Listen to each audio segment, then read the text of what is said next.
May iba't ibang paandar ang ating mga kababayan sa sikat na Korean drama na Squid Game Season 2. Yan ang now trending scoop ni Floyd Bren sa sentro ng balita. Bawal nga daw magulit ng words kasi may eliminate. Eliminate? Player 1, 2, 3, eliminated. Eliminated? Kung fan ka ng Korean series The Squid Game, heto nga't hindi rin nagpahuli ang mga kababayan natin sa paggawa ng sariling bersyon, ang Squid Game Pinoy Edition. Entry ng content creator na si Juan, makikita ang pawis at halatang kabado ang kanyang task lang naman buksan ang sako ng bigas. At pag di nagawa, iyari ka.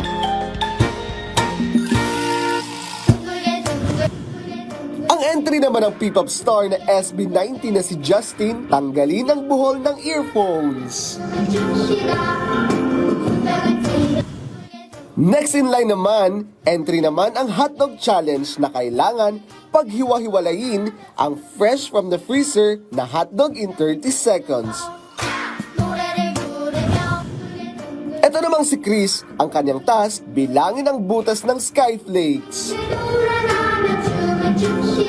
Ilan lang naman yan sa mga aliw viral video sa Squid Game Pinoy version. Floyd Brenz, para sa Pambansang TV sa Bagong Pilipinas.